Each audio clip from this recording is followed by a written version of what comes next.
कहा तो उम्मीद थी कि डोनाल्ड ट्रंप के अमेरिका का प्रेसिडेंट बनने के बाद करीब 4 साल से चल रहा यूक्रेन युद्ध खत्म हो जाएगा, लेकिन ऐसा तो कुछ हुआ नहीं, बल्कि अमेरिका और रूस की तनातनी के बीच दुनिया पर फिर से परमाणु युद्ध का खतरा मंडराने लगा। दुनिया फिर से डर के आगोश में जा रही है। अमेरिका के प्रेसिडेंट डोनाल्ड ट्रंप ने पिछले हफ्ते अचानक ऐलान किया था कि अमेरिका 30 साल बाद परमाणु हथियारों का परीक्षण फिर से शुरू कर देगा। ये बात सुनते ही रूसी प्रेसिडेंट पुतिन ने तुरंत कदम उठाया। 5 नवंबर को अपनी सिक्योरिटी काउंसिल की बैठक में पुतिन ने अधिकारियों को साफ साफ आदेश दिया कि अमेरिका अगर ऐसा करता है तो रूस भी पीछे नहीं हटेगा।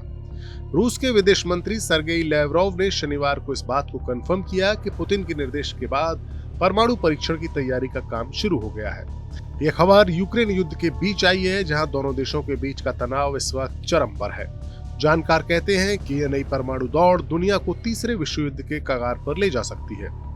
दरअसल ट्रंप साउथ कोरिया के दौरे पर जब थे, तब उन्होंने अचानक ऐलान किया था कि अमेरिका को रूस और चीन के बराबर परमाणु परीक्षण करने चाहिए। उन्होंने कहा था कि हम अकेले देश हैं जो परीक्षण नहीं करते। ट्रंप का बयान यूक्रेन युद्ध को खत्म करने की उनकी नाकाम कोशिशों के बीच आया था। रूस पर यूक्रेन में हमले रोकने का दबाव बढ़ रहा है, लेकिन पुतिन अपनी शर्तों पर अड़े हुए हैं। अब यूक्रेन युद्ध के ताजा हालात भी आपको बता देते हैं। साल 2022 से चला आ रहा ये युद्ध अब और खतरनाक हो गया है। रूस ने यूक्रेन पर ड्रोन हमले तेज कर दिए हैं।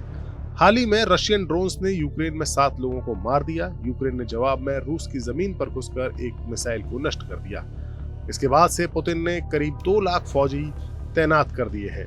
पूर्वी यूक्रेन के पोक्रोवस्क शहर पर रूस का कब्जा मजबूत हो रहा है, जबकि यूक्रेन को लाटविया से 42 बख्तरबंद गाड़ियां मिल रही हैं। अमेरिका और नेटो के कंट्री यूक्रेन को हथियार दे रहे हैं, लेकिन ट्रंप का फ्रस्ट्रेशन बढ़ रहा है। उन्होंने पुतिन के साथ अपनी प्रस्तावित बातचीत को रद्द कर दिया और रशिया पर पहली बार कड़े प्रतिबंध भी लगाए। यूक्रेन के प्रेसिडेंट ज़ेलेंस्की ट्रंप से टॉमहॉक मिसाइलें मांग रहे हैं जो रूस के शहरों तक वार कर सकती हैं, लेकिन ट्रंप को इस बात का डर है कि इससे युद्ध और भड़क सकता है। रूस और चीन की पार्टनरशिप मजबूत हो रही है, जो अमेरिका के लिए एक नई चुनौती बन गई है। पुतिन की इस जवाबी कार्रवाई का मतलब जानना जरूरी है कि क्यों पुतिन ने परमाणु परीक्षण की तैयारी के आदेश दिए। 5 नवंबर को बैठक में पुतिन ने विदेश मंत्रालय, रक्षा मंत्रालय, खुफिया एजेंसियों और सिविलियन डिपार्टमेंट्स को निर्देश दिया कि अमेरिका की योजनाओं पर जानकारी इकट्ठी करें और सिक्योरिटी काउंसिल में इसका विश्लेषण करें। रक्षा मंत्री आंद्रेई बेलोसोव ने कहा कि रूस का आर्कटिक टेस्ट साइट नोवाया जेमेलिया तुरंत परीक्षण के लिए तैयार है।